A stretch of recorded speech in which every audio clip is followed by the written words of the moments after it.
Hello everyone, I am the baddest, the one and only Banban Tuber! Today I am here to give my thoughts on Garten of Banban 2. This is obviously the sequel to Garten of Banban, the mascot horror game that blew up at the start of this year and faced a tremendous amount of criticism for how derivative it was of other games in the genre, and also its general lack of quality.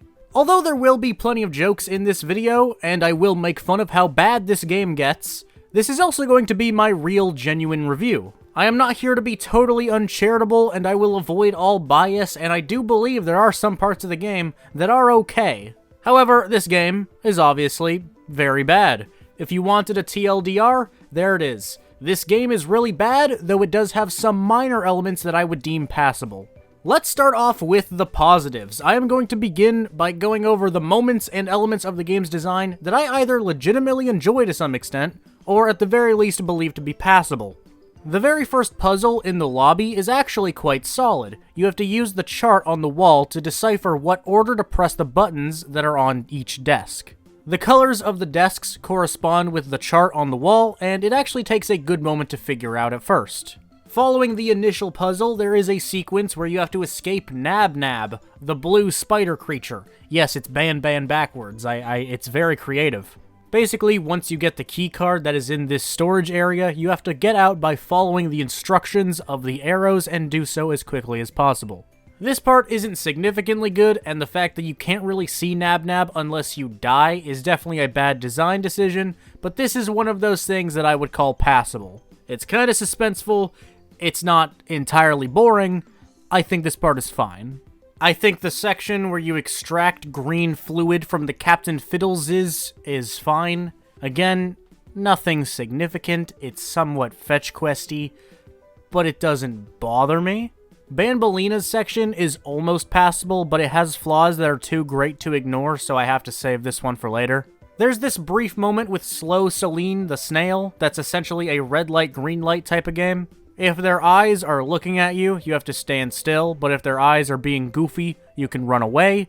This part, although it's way too bright to be remotely scary, is fairly suspenseful despite its simplicity, so, again, I think this moment's okay. That's really where the positives stop for me. There are small changes from the original that I believe to be a plus, such as the speed increase of the drone, the general fleshing out of the material, and the better storytelling through the collectibles. However, as far as an actual quality game, I'm out of nice things to say. Alright, so now we have to talk about the bad things, which there's a lot more of, so stick around, get some popcorn. To get this out of the way, this game still has a huge problem with functioning properly.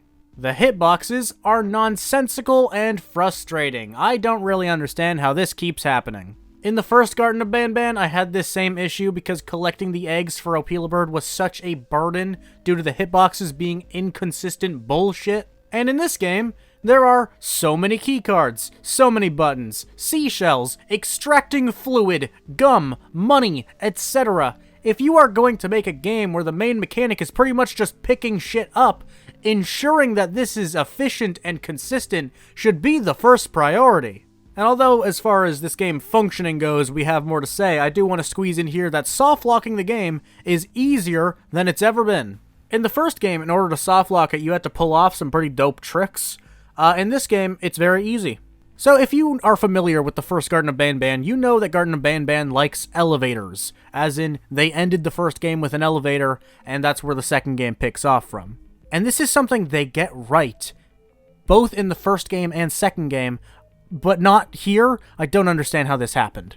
Basically, in Garten of Banban 1, at the end of the game, when you're supposed to get on an elevator, if you press the button to the elevator while not on the elevator, it forces you onto it, and it does the same thing at the end of this game. But in the first elevator in the game, if you click the button and walk off the elevator, you have soft-locked the game. Again, into the other two elevators I've mentioned, it does not let you get off of the elevator. It has invisible collision around it because that makes logical sense as to not break the game. But with this elevator, you can just let it go up, it never comes back down, you're still down, you can no longer progress, you fucked it. How did you do this? Why? Anyway, moving on. The drone is also still bad. I'm so very thankful that it at least moves faster, but it can still be very unresponsive and inconsistent. But that isn't even the biggest issue with it, in my opinion. The drone does suck, but the problem more has to do with what it is you have to hit with it and where those things are placed. Usually when you have to hit something with the drone, you have to hit multiple things with it in a given area, and those things are usually in such inconvenient places. For example, in this section, you have 3 buttons next to each other, and you have to reset the drone each time to hit the next one because of how weird the drone moves and because of the placement of the buttons. This takes way longer than it should, but that's because the drone has a little bit of a cooldown every time you move it or teleport it, so you just have to go through this long, grueling process of resetting it, hitting it, resetting it, hitting it. It just sucks. It's not even hard once you realize that's just how the game works, but it is so annoying because it takes unnecessarily long. And harping on the drone-related moments is actually pretty important because it comes up many times. In the first game, the drone being broken and slow was horrendous, but the game was 5 minutes long, and only a fraction of that actually consisted of using the drone, so although it was fun to make fun of, it didn't matter that much. But in this game, there are so many times where there's a bunch of buttons just thrown in the room, and it takes so long to go through that process because of how slow the drone still is because of its cooldown. I hate the drone. I hate it so much. Something that we also need to talk about before we get into the bad segments of the actual game is the voice acting. Banbalina's voice is actually pretty decent, and Slow Celine's is the best in my opinion. But Banban's voice is so outrageously bad that I am in shock over it to this day. 3 birds with 1 stone. I get all of your key cards, I get the perfect specimen, and I don't have to deal with that thing down there. Although the developers got voice actors for Banbalina and Slow Celine, one of the 2 programmers decided to voice the main mascot of the game themselves. Banban sounds half asleep every time he talks. He literally sounds bored. It just doesn't sound like he wants to be there. He doesn't sound threatening at any point, nor does he sound kind or docile ever. Not like there's no thing of him sounding too gentle, nor is there anything with him sounding too menacing. He just sounds fucking tired. Like, genuinely, I don't know, I feel like Geppo, the person that voiced him, was like half asleep or drunk. I don't know what happened here. Like, I know they're not professional voice actors, nor am I for the record, but if I was going to play this kind of role, I would have some enthusiasm to my voice, bring in some energy to the table. Don't just talk so fucking monotone. I cannot believe this game exists. Oh man, this is a character break. I cannot believe this game exists. I don't understand how we got to this point, and I don't understand. This is why I don't believe in God. Now we can talk about the low points in the gameplay. And again, although there were some moments that I would deem legitimately passable, there is a lot of bad shit we have to get through. I'm going to skip to my least favorite part of the game because I need to get this out of the way. This fucking Roblox obby-ass bullshit makes me so incredibly angry. First of all, this is the laziest segment in the game. There are absolutely multiple moments in Banban 2 that are only included to extend the playtime, but this part in particular is just so nothing. It's lazy, it's not fun, it's annoying, it's time-consuming, it looks awful and plays awful. Why is this here? Who said this was okay? And I didn't talk about this in the first game or in this video yet, but your character does move really stupidly. The main thing is, once you've jumped, you can no longer move your character. It's not like if you're mid-air, you can move left to right or back and forth like you can in most games. If you have jumped, your fucking fate is set.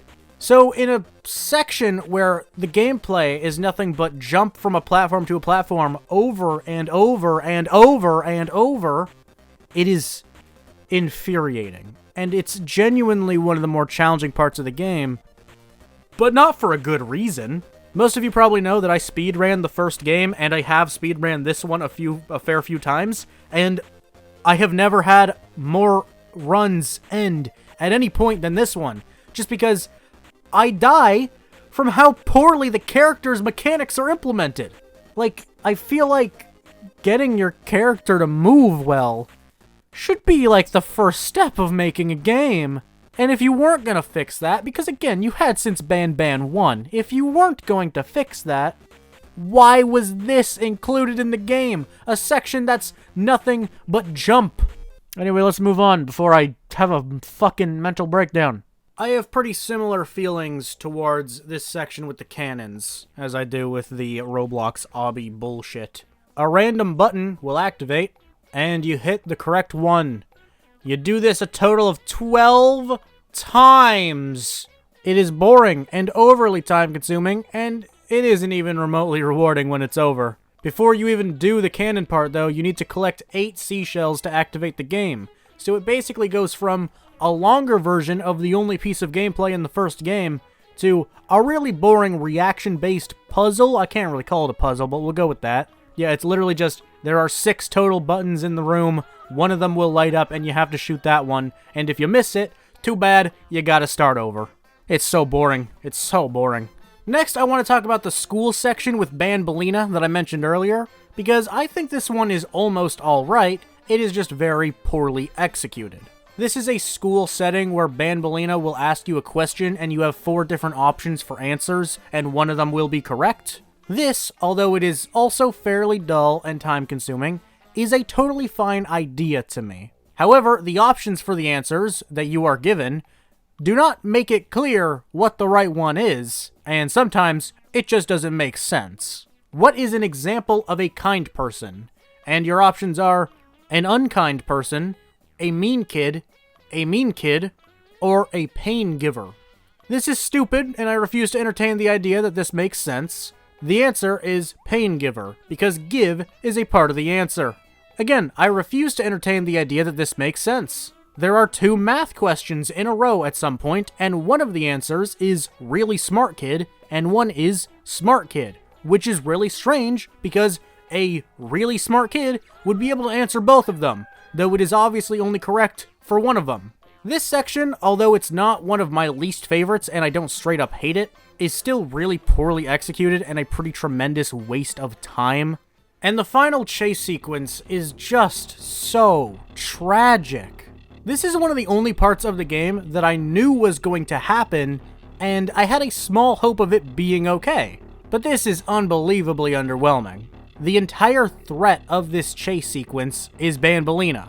The sequence starts in a room with doors that represent every single character in this now series, but the only threat is Banbalina, who already had the longest sequence in the game. She may be the only threat, but she isn't actually the only character. Jumbo Josh also appears during the chase, but he cannot kill you. He just blocks off the path a couple times and attempts to scare you, but he does not actually pose a threat. Even when he blocks you off, if you walk directly into him, he doesn't kill you. You can literally touch him. You can rub against his Chadley veiny arm, and nothing will happen to you.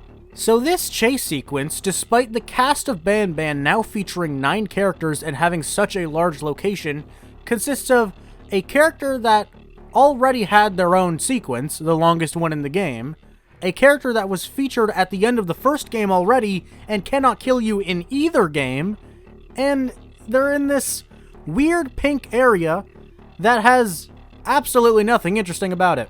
And the worst part is the music. It is the same music used multiple times in the game already, and it was even used before that during the birds chase sequence in the first game. I don't even hate the music, it's just that this is the 4th time it has been used, and it doesn't even really suit the moment. This is the conclusion of the game, and it feels like nothing. Garten of Banban 2 is a really bad game. I know this comes as a surprise to no one, but there was a small part of me that did legitimately expect a little bit more. Yes, this game does flesh out the concept, and it does add a lot more content compared to the original, but it still manages to be pretty much equally bad. I guess I do think it's a bit better because it has moments that I think are okay, and the first one does not have that, but it's basically just a longer version of the first one.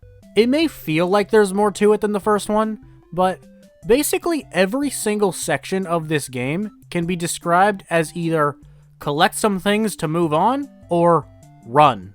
Collect seashells, collect green fluid, answer questions, and then go on to collect stuff. Run from Nab Nab, run from Slow Celine and occasionally stop. Run and jump to get through the obstacle course. run from Banbalina and occasionally get stopped by Jumbo Josh. The very first puzzle at the literal beginning of the game and the cannons are really the only exceptions to this idea. I don't know if this game counts as a walking simulator, and I'm actually pretty opposed to that term, but this game does feel like it's basically nothing but walking around and doing very small, insignificant tasks along the way. Don't get me wrong, from an ironic standpoint, I fucking love this game. The shortness of the original Garten of Banban makes me enjoy it more as a joke, but Banban 2 is still so funny to me that I love it. But like I said, this video in particular is my actual review. I'm actually taking it seriously, mostly because of how much bigger of a game it is. And although this is not a hot take, nor a surprise, Garten of Banban 2 is a really bad game. Although I've gone over the passable, bad, and awful, I feel like I'm missing something. Why was the game so big in the first place? I feel like there was a meme or something having to do with a specific character, started by a certain purple dog.